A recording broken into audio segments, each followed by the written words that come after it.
fine women. Why, did somebody say something?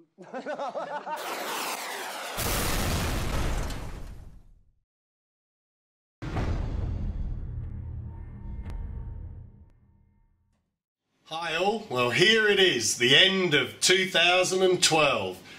And I bet you thought there was no more planes coming from Parkzone. Well, look what got delivered to my place this morning. I tell you, they're really looking after me at Model Flight. Got to thank Mike again. They only were released yesterday, and I got told I was getting a parcel coming, but I didn't know what it was, and this, to my surprise, this is what it was this morning. Okay, here we have it. The Bind and Fly Parkzone Archer. Let's get it out of the box and have a look. Well, there she is out of the box. As you can see, she's well packed. Looks like we've got everything we need in there. I'll get it out of this foam and we'll have a good look at it on the table and then we'll build it. There we have it, all out of the box. I'll tell you what, first thing I noticed as soon as I picked it up was, this is very nice. Yes, it's smaller than what we're used to, but hey, this is going to be a nice little plane. I can see it being used by people wanting to get into a 4-channel plane, moving up maybe from the micros or the Hobby Zone Cub. The wing has quite a bit of dihedral built into it. It's going to look, let's have a close-up look at it, shall we? It's got a bit of detail in there as well. As you can see, they've ribbed the ailerons, and where the flaps would have been, it doesn't have flaps. Feels quite good. You've got a nice looking brace. It goes right through the wing, all the way to the outside here, on both sides. So the wing's got a bit of strength to it. The foam's nice and smooth. Tail's the same. Bit of detail on that. Just screws on. You get the E-Flight 1300 milliamp 2S battery. It's 20C. One thing that's going to cause problems for a lot of us, it's got the EC2 connector on it. So your batteries at home, if you've got 2S batteries, you're going to need to get some connectors and make a connector, or get some of these batteries. Landing gear and the screws for putting the wing on. And don't forget, your manual is always on the bottom of the box. Okay, let's have a close-up look at this airframe. First up, something you'll notice is it's got a really cool looking chrome spinner on it. Feels metal, I don't know whether it is or not. Might be plastic, just chromed. But you've got a chrome spinner, looks really good. This is plastic, nice and hard. The scale looks really good. There's a pilot in there. And here's a neat little feature. See this aerial? It's metal. You're not going to break it just as soon as you hit it. And guess what? Oh, how do you get this off? You'll never guess. You need to press this down and it clips off. Again, let's do that again. Press down on this and it clips off. There we have inside the plane, all ready to go. Here's where your battery goes. As you can see, you're only going to be able to put these square batteries in like this shape because there's a bit of plastic here that the wing screws into, so you're not going to be able to cut through that. We have the new AR400 receiver already fitted in there for us. Looks very nice. The detail in it is pretty good. Front wheel's already fitted for you, as is the steering, so you've got front wheel steering. I don't know if you can see in there, but you've actually got a cockpit as well in there. It's got a little dash in there with the guy. Well, we've had a good look at it. Let's put it together, get it bound up, and we'll have a listen and see what it sounds like when it's running. Well, this is going to be easy. First thing it says is to connect the horn. Use one of these screws to screw the back in, and when you've screwed it in, a tip to get it in, tip to get this on, come into the servos here and turn the rudder to the side so that you can get to the screw, and extend the elevator servo all the way out so that you can get this on and then get the stabiliser in the actual under the rudder here. It'll make it easier for you to do. Okay, on to the next part. That was pretty easy. Use 2 screws to put the wing on.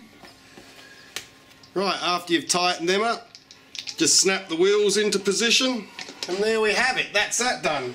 So next up, what we need to do is just plug in our aileron wires so that we've got our ailerons there. It doesn't matter which way round you go because it's on a wire cable, so just plug them in. Make sure you get the yellow to the yellow and the brown to the brown. Okay, next we'll get the bind plug and stick the bind plug in. Right, I've got the bind plug in. and I fitted the battery in. Now I put the canopy on and I just checked my centre of gravity, and the battery at the back here where I've got it, sort of middle of the tray where the tray equal at each end, it balances up dead on the 40mm that they recommend in the manual. I'll show you again how to do this, seeing as this is going to be a plane that a lot of new people are going to be getting, because I can see this being a very popular learner's plane.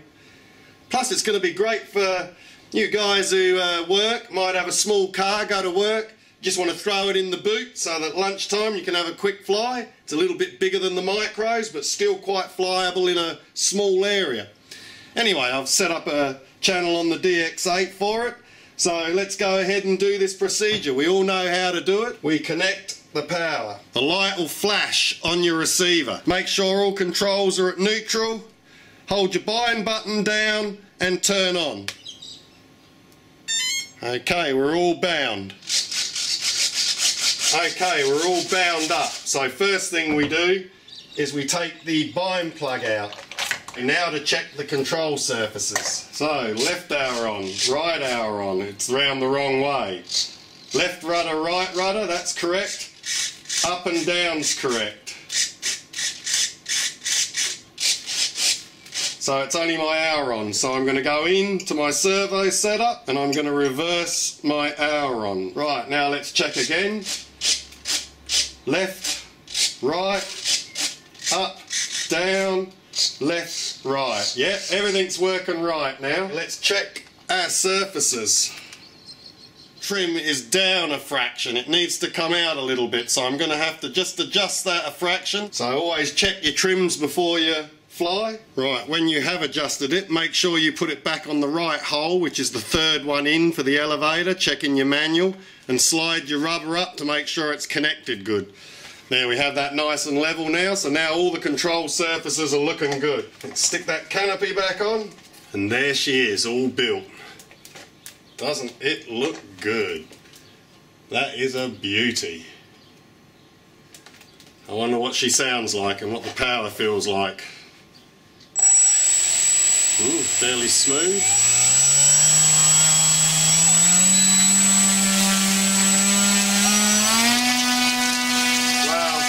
Surprisingly, even though it's only got the smaller motor, it feels like it's got plenty of power there to pull it through the air. I don't think we're going to have any trouble.